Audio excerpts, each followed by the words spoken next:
नमस्कार दोस्तों, मैं अनिल कुमार, अध्यापक मैथ, स्वागत करता हूं अपने YouTube channel the earth classes में।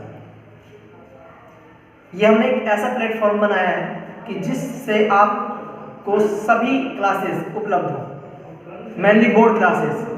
10th क्लास पर ज़्यादा फोकस दिया जाएगा, लेकिन ये क्लासें कंपटीशन लेवल तक आपके बहुत कारगर सिद्ध होंगी। ठीक है, जैसा भी अभी इससे पहले साइंस वाली वीडियो में सर ने बताया था कि हम कॉन्सेप्ट से लेकर चल रहे हैं सब चीज़ों को, तो मैं भी पूरी कोशिश करूंगा कि आपको बिल्कुल कॉन्सेप्ट से लेकर चले। ठीक है, क्योंकि कई बार ऐसा होता है कि क्वेश्चन अलग अलग तरीके से आ जाते हैं। ट्रिक क्वेश्चन ज़्यादातर करवाए जाते हैं, लेकिन ट्रिक हम भूल जाते हैं। इस चीज़ को, समस्या को सॉल्व करने के लिए मैं आपको कोई ट्रिक्स नहीं पढ़ाऊंगा, मैं आपको सीधे कॉन्सेप्ट लेवल पर लेकर चलूंगा। पूरे कंप्लीटली आपको मैथ सिखाने की कोशिश की जाएगी ताकि आप लोगों को बहुत अच्छा इसका फायदा मिल सके। ज़्यादातर बोर्ड क्लास वाले बच्चे जो इस साल 10वीं क्लास में हैं, वो थोड़ा विशेष तौर से इस पर ध्यान दें, गौर से इसको पढ़ें। ठीक है, क्योंकि हर जगह पर टीचर उपलब्ध नहीं होता है। आज तकनीकी का युग है, आपको ये एंड्रॉयड फ़ोन वगैरह आप सब चलाते हो, तो ये चैनल एक ऐसा होगा जो आपके लिए घर बैठे आपको बहुत अच्छी और एक तरीके से मुफ्त में आपको बहुत अच्छी एजुकेशन देगा। ठीक है, तो स्टार्ट करते हैं आज अपना टॉपिक मैथ का। तो मैं टॉपिक स्टार्ट करने से करता हूँ, जो पहला टॉपिक लेकर चलूँगा आपको, त्रिकोणमिति। ये त्रिकोणमिति मैं क्यों लेकर चल रहा हूँ, इसका एक रीज़न है। त्रिकोणमिति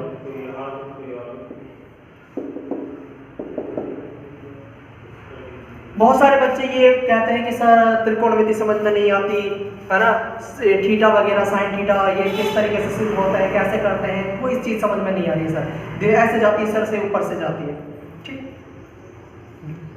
बिल्कुल सही कह रहे हैं, जाती भी है, लेकिन वो क्यों जाती है उसका अभी आपको पता पड़ जाएगा कि ये ऐसा क्यों होता है। जो त्रिकोणमिति है, इसको बहुत सारे यानी ज़्यादातर स्कूलों में क्या करते हैं, सीधा पढ़ा देते हैं, भाई हाँ ये सूत्र याद कर लेना, ये सवाल ऐसे होते हैं। ठीक है, कोई ज़्यादा वो नहीं लेता, एक्टिव नहीं लेता, यानी कहने का मतलब है ज़्यादा रेस्पॉन्स नहीं लेता है। ठीक है, बच्चे जैसे पढ़ेंगे अपने आप पढ़ते रहेंगे, लेकिन यहाँ पर ऐसा कुछ नहीं होगा। मैं आप लोगों को बिल्कुल जड़ से उठाकर चलूँगा और मैं देखता हूँ कि त्रिकोणमिति आपको कैसे समझ में नहीं आती है। कंपटीशन में 5 से 6 क्वेश्चन तक आ जाते हैं, जैसे पटवारी हुआ, रेलवे वगैरह हुआ, ठीक है, राजस्थान पुलिस हुआ, बहुत सारे यानी एग्जामों में त्रिकोणमिति के क्वेश्चन आ जाते हैं और जिनको बच्चे कहते हैं कि सर हमें समझ में नहीं आया, गलत हो गया। ठीक है, लेकिन आज आप इस वीडियो को देखना। ठीक है, आज इस कॉन्सेप्ट को पढ़कर देखना और मैं देखता हूँ कि आपको वो चीज़ें किस तरीके से समझ में नहीं आती। ठीक है दोस्तों, तो शुरू करते हैं अपना टॉपिक त्रिकोणमिति। त्रिकोणमिति को चालू करने से पहले इसके नाम पर फोकस डाल लेते हैं। त्रिकोणमिति यानी ट्रिग्नोमेट्री। आपको नाम से पता लगा, त्रि यानी 3, कोण यानी कोण और मिति यानी माप, 3 कोणों की माप। ठीक है, अब बात ये आती है कि 3 कोण किसमें होते हैं, कौन सी आकृति होती है ऐसी आकृति होती है त्रिभुज कि त्रिभुज में 3 कोण होते हैं, इसलिए त्रिकोणमिति त्रिभुज पर आधारित है। अब बात करें त्रिभुज, तो त्रिभुज को हम 2 तरीके से डिवाइड करते हैं, एक तो भुजाओं के आधार पर और एक कोणों के आधार पर। तो यहाँ पर बात कोण की आ रही है, तो सीधी सी बात है, त्रिकोणमिति में किसके आधार पर लिया जाएगा, कोण के आधार पर। तो त्रिकोणमिति किसके पर आधारित है, त्रिभुज पर आधारित है, और यानी 3 कोणों की माप। अब 3 कोणों के आधार पर त्रिभुज 3 प्रकार के होते हैं। नंबर 1 न्यून कोण त्रिभुज, हम पढ़ चुके हैं पहले छोटी क्लास में। मैंने आपसे पहले ही बोल दिया है कि मैं आपको बिल्कुल 0 लेवल से लेकर चलूंगा और मैथ के टॉप लेवल तक आपको लेकर जाऊंगा। न्यून कोण त्रिभुज। नंबर 2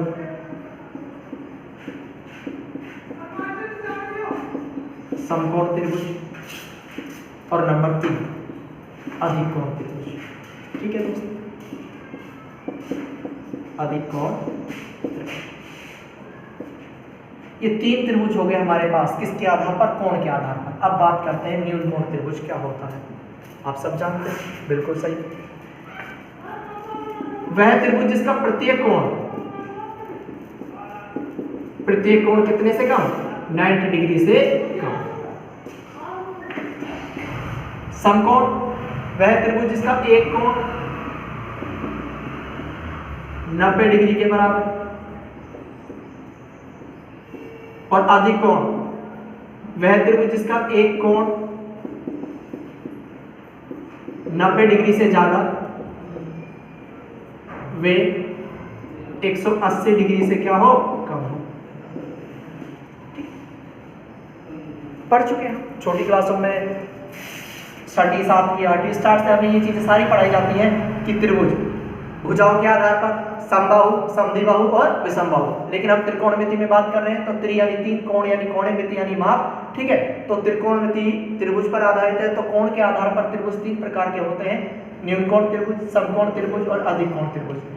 न्यून कोण त्रिभुज जिसका प्रत्येक कोण 90 डिग्री से कम का हो, समकोण त्रिभुज एक कोण 90 डिग्री के बराबर का हो, और अधिक कोण त्रिभुज जिसका एक कोण 90 से ज्यादा और 180 से क्या हो, कम हो, ठीक है। तो ये इस तरीके से तीन त्रिभुज हमारे पास हो जाते हैं। अब बात करते हैं कि त्रिकोणमिति की, कि त्रिकोणमिति इन तीनों त्रिभुजों में से कौन सा त्रिभुज लिया जाए, इन तीनों त्रिभुजों में से कौन सा त्रिभुज लिया जाए। तो ध्यान रखना, त्रिकोणमिति समकोण त्रिभुज पर आधारित होती है। किस पर आधारित होती है? त्रिकोणमिति समकोण त्रिभुज पर आधारित होती है। तो यहां पर हम जनरली बात करेंगे किसकी, समकोण त्रिभुज की, ठीक है दोस्तों। तो बात करते हैं समकोण त्रिभुज की। तो ध्यान रखना, त्रिकोणमिति समकोण त्रिभुज पर आधारित होती है, ठीक है। देखते हैं समकोण त्रिभुज, देखते हैं।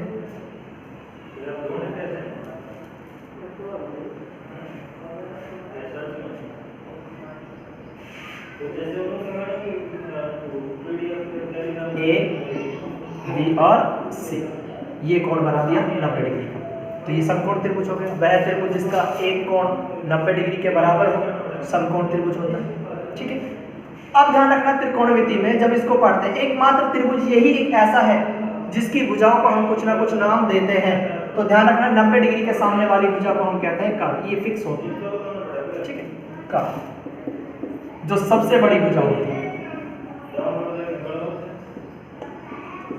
सबसे बड़ी भुजा। समकोण त्रिभुज की सबसे बड़ी भुजा क्या होती है? कर्ण होती है, ठीक है दोस्तों। अब मेरे दिमाग में क्वेश्चन आ रहा है और आपके दिमाग में भी यही क्वेश्चन उठ रहा होगा कि सर समकोण त्रिभुज की सबसे बड़ी भुजा कर्ण क्यों हुई? इसको क्यों बड़ा नहीं किया, इसको क्यों बड़ा नहीं माना हमने? ठीक है जवाब आपके पास, सोच के देखिए। हाँ, क्यों नहीं माना कि भाई इसी को बड़ा क्यों माना? अब कोई कहता है सर ये तिरछी है, इसलिए कि तिरछी होती है, जो सबसे ज्यादा लंबी होती है तिरछी है, क्यों तिरछी है? ठीक, ये कोई लॉजिक नहीं है। ध्यान रखना, त्रिभुज में एक नियम काम करता है कि बड़े कोण के सामने वाली भुजा हमेशा बड़ी होती है, पढ़ा होगा, बड़े कोण के सामने वाली भुजा सबसे बड़ी होती है। इस त्रिभुज में तीनों कोणों का योग कितना है? 180, क्योंकि त्रिभुज के तीनों अंत्य कोणों का योग 180 होता है, जिसमें से कोण बी तो ले गया कितना? 90 डिग्री। अब बचा 90, कितना बचा? 90। 180 में से अकेला 90 ले गया, अब बचा 90। अब इस 90 को कौन कौन बांटेगा? कोण ए बांटेगा और कोण सी बांटेगा। सपोज करो ए ने ले लिया 30 डिग्री, तो सी कितना लेगा बताइए भाई? 60 डिग्री। कितना लेगा? 60 डिग्री। अब सीधी सी बात है, इन तीनों कोणों में सबसे बड़ा कौन है? बी है। कौन है? बी। तो बी के सामने वाली भुजा भी सबसे बड़ी होगी, ठीक है। बाकी ये दोनों कोण हमारे कैसे हैं? 90 से कम है, इसलिए इन दोनों कोणों को कहेंगे न्यून कोण। क्या कहेंगे? न्यून। क्लियर? बात समझ में? तो अब हमेशा ध्यान रखना कि समकोण त्रिभुज की सबसे बड़ी भुजा कर्ण क्यों होती है? क्योंकि त्रिभुज में बड़े कोण के सामने वाली भुजा हमेशा बड़ी होती है, और समकोण त्रिभुज में सबसे बड़ा कोण कितना होता है? समकोण होता है, 90 डिग्री का कोण होता है, ठीक है। तो ये बात समझ में आ गई होगी कर्ण को क्यों सबसे बड़ी भुजा माना है, ठीक है दोस्तों। अब बात करते हैं हम इसकी अन्य दो भुजाओं की। अन्य दो भुजाओं में से एक भुजा को हम कहते हैं आधार और एक भुजा को कहते हैं हम लंब, ठीक है, बिल्कुल सही। लेकिन ध्यान रखना कि सामान्य रूप से अगर हम समकोण त्रिभुज केवल सामान्य रूप से पढ़ रहे हैं तो ज्यादातर नीचे वाली भुजा को आधार मानते हैं, खड़ी भुजा को क्या मानते हैं? लंब। कोई सी को भी आधार और कोई सी को भी लंब माना जा सकता है सामान्य, अगर हम समकोण त्रिभुज की बात कर रहे हैं तो, लेकिन दोस्तों ध्यान रखना कि यहाँ पर जब हम त्रिकोणमिति पढ़ते हैं तो हम अपनी मर्जी से किसी को भी आधार और किसी को भी लंब नहीं मान सकते। क्लियर? क्यों नहीं मान सकते? सुनिए, क्योंकि यहाँ पर त्रिकोणमिति में एक बात आती है कि जिस भुजा पर हमारा न्यून कोण बना होता है उस भुजा को हम क्या कहते हैं? आधार कहते हैं, और उसके सामने वाली भुजा को क्या कहते हैं?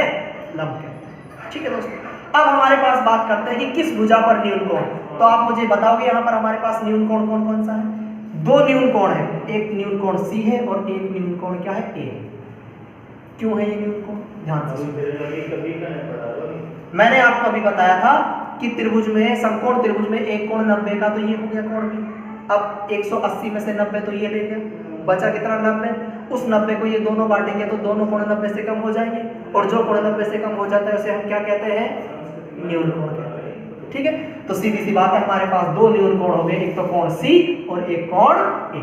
अगर मैं न्यून कोण इस भुजा पर बनाता हूं, सपोज करो मैंने थीटा बनाया, तो थीटा के लिए ये तो हो जाएगा आधार, और इसके सामने वाली भुजा ये हो जाएगी क्या? लंब।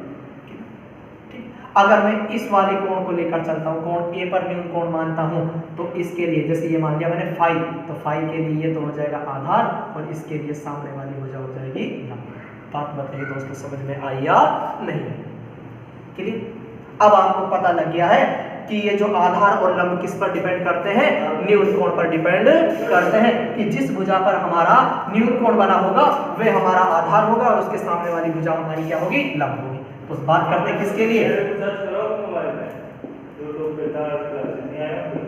न्यून कोण थीटा या सी के लिए। आधार बताओ क्या बना? आधार बना हमारा BC, और लंब हमारा क्या बना? A। क्लियर दोस्तों? तथा इसी प्रकार से किसके लिए? न्यून कोण फाई या किसके लिए? कोण A के लिए। आधार हमारा क्या होगा? AB, बिल्कुल सही, और लंब क्या होगा हमारा? BC। ठीक है दोस्तों, और कर्ण हमारा फिक्स है, कौन सा है? AC। यही पहचान हमें त्रिकोणमिति में बहुत सवालों को सोल्व कराएगी, और यही ध्यान रखना है आप लोगों को, क्योंकि कभी तो जैसे पूछ लेता है sine A, sine C, A भी आ जाता है, C भी आ जाता है, तो ध्यान रखना वहां पर आधार और लंब क्या हो जाएंगे? चेंज हो जाएंगे। अगर A के लिए पूछेगा तो ये आधार हो जाएगा, ये लंब हो जाएगा। C के लिए पूछेगा तो ये आधार हो जाएगा और ये क्या हो जाएगा? लंब हो जाएगा। कर्ण हमेशा फिक्स होता है। ठीक है दोस्तों, यहाँ तक मैं समझ सकता हूँ कि आपको कोई आपत्ति नहीं होगी, जो पढ़ाया जा रहा है वो बिल्कुल आपको अच्छे तरीके से समझ में आएगा। मैं पूरी कोशिश करूँगा अपनी कि आपको बहुत स्लो तरीके से, अच्छे तरीके से आपको पढ़ाया।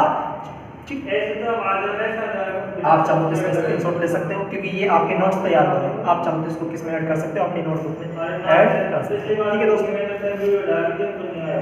अब एक चीज और आती है कि सर हमने तो एक प्रमेय और पढ़ी है, कर्ण और आधार एक प्रमेय और आती है, और वो प्रमेय कौन सी है? बोधायन प्रमेय। कौन सी है? बोधायन, बिल्कुल सही। उस प्रमेय को हम पाइथागोरस प्रमेय भी कहते हैं, और वो प्रमेय समकोण त्रिभुज पर ही लागू होती है। तो वो क्या होती है? बोधायन। वो क्या होती है? वो होती है कि त्रिभुज की सबसे बड़ी भुजा कर्ण, समकोण त्रिभुज की सबसे बड़ी भुजा कौन सी है? कर्ण, उसका वर्ग, उसकी अन्य दो भुजाओं कौन कौन सी? आधार और लंब, इनके वर्गों के योग के बराबर होती है।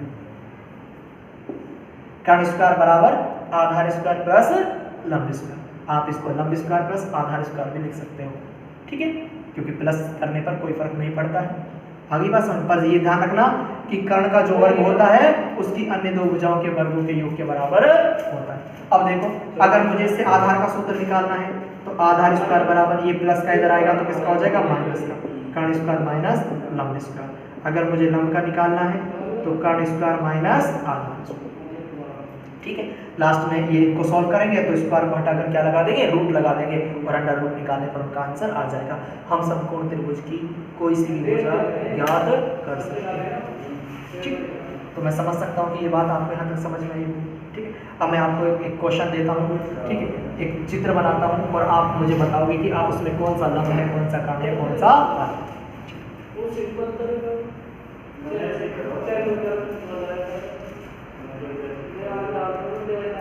देखिए दोस्तों,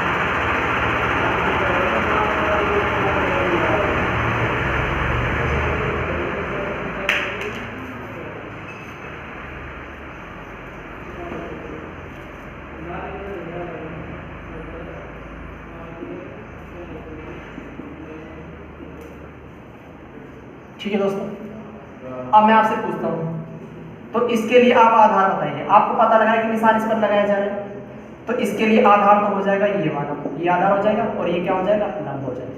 ठीक है, तो मैं त्रिभुज किसकी बात कर रहा हूँ, पी क्यू आर में। पी क्यू आर में आधार तो हो गया हमारा क्या, पी क्यू, और लंब हमारा क्या हो गया है, क्यू।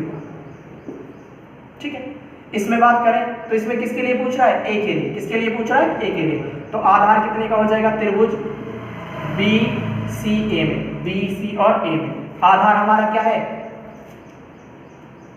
ए सी। आधार हो जाएगा हमारा ए सी और लंब हमारा हो जाएगा क्या, बी सी। ठीक है, कर्ण फिक्स है। इसका कर्ण क्या है, इसका कर्ण होगा पी आर और इसका कर्ण क्या होगा, ए।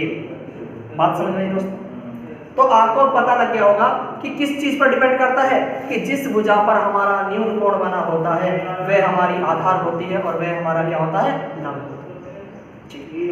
तो सबसे पहली बात तो ये होती है कि हमें इन भुजाओं के बारे में पहचान होनी जरूरी है। अब हमेशा ध्यान रखना कि जब भी आप लोग त्रिकोणमिति पढ़ो उस समय आपके पास, ठीक है, आधार, लंब और कर्ण की पहचान होनी बहुत जरूरी है। ठीक है, आपसे किसी की आधार पर पूछे, चाहे न्यून कोण पी के लिए पूछे, चाहे आर के लिए पूछे, आपको एक्सचेंज कर देना होगा, आधार क्या होता है, लंब क्या होता है। ठीक है दोस्तों, अब बात करते हैं, ये हमने इसकी भुजाएं पढ़ ली। तो त्रिकोणमिति में जो पहला टॉपिक स्टार्ट होता है वो होता है त्रिकोणमिति अनुपात। बताइए क्या होता है त्रिकोणमिति अनुपात, पढ़ा होगा 9th क्लास में भी पढ़ते बच्चे। त्रिकोणमिति हमारी 9th क्लास से स्टार्ट हो जाती है, 10, 11, 12, फिर कंपटीशन लेवल तक काफी दूर तक जाती है। ठीक है, बस समस्या यही होती है कि अगर जो चीज हमें अच्छी तरीके से समझ में नहीं आई, ठीक है, तो वो हमारा दिमाग का सिरदर्द बन जाती है और हमेशा सिरदर्द बनी रहती है। लेकिन मैं पूरी कोशिश कर रहा हूँ कि आपको अच्छे तरीके से समझ में आए। तो अगला टॉपिक होगा हमारा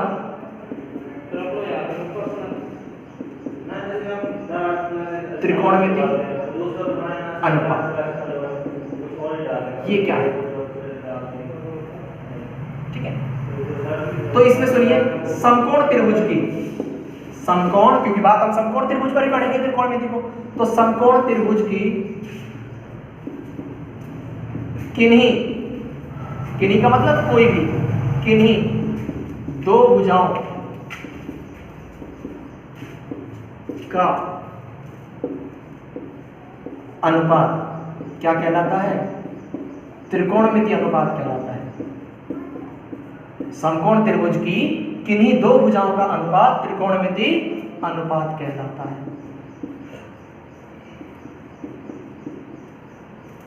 ठीक है दोस्तों, कोई सी भी दो भुजा अनुपात में, लंब कर्ण हो, कर्ण आधार हो, आधार या लंब हो, दो भुजाओं का अनुपात ही क्या कहलाएगा, त्रिकोणमिति अनुपात। ठीक है, तो इसमें 6 फलन होते हैं।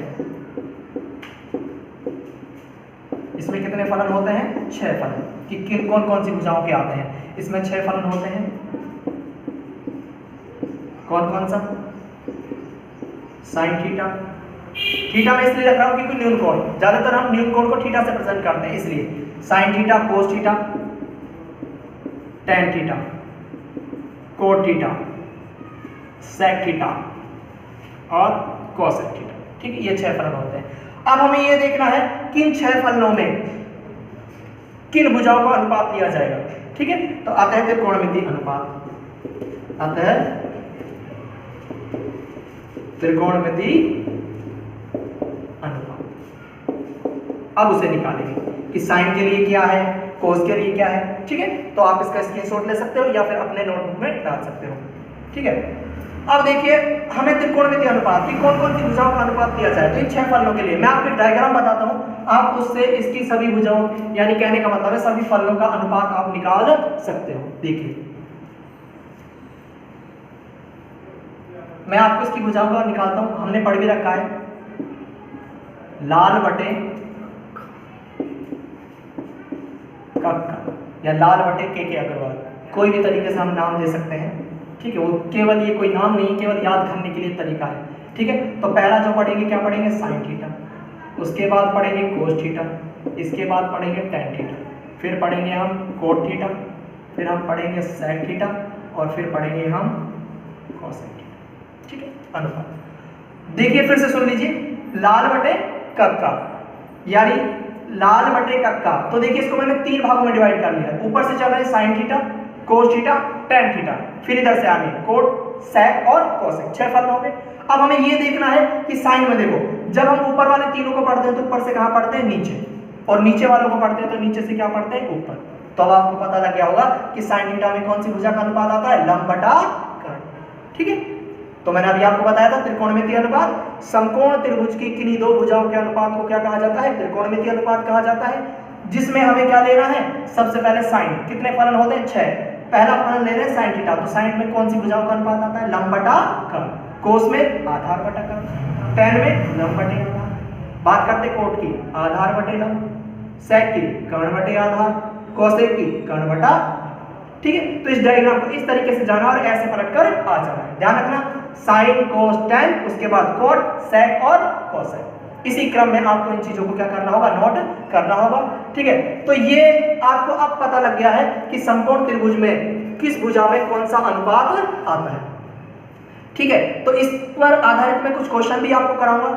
ठीक है, तो मैं कोशिश कर रहा हूं कि आपको पूरी चीजें बहुत अच्छे तरीके से समझ में आए। ठीक है, नेक्स्ट क्वेश्चन जो भी मैं लेकर आऊंगा आपको नेक्स्ट वाले वीडियो में लेकर आऊंगा।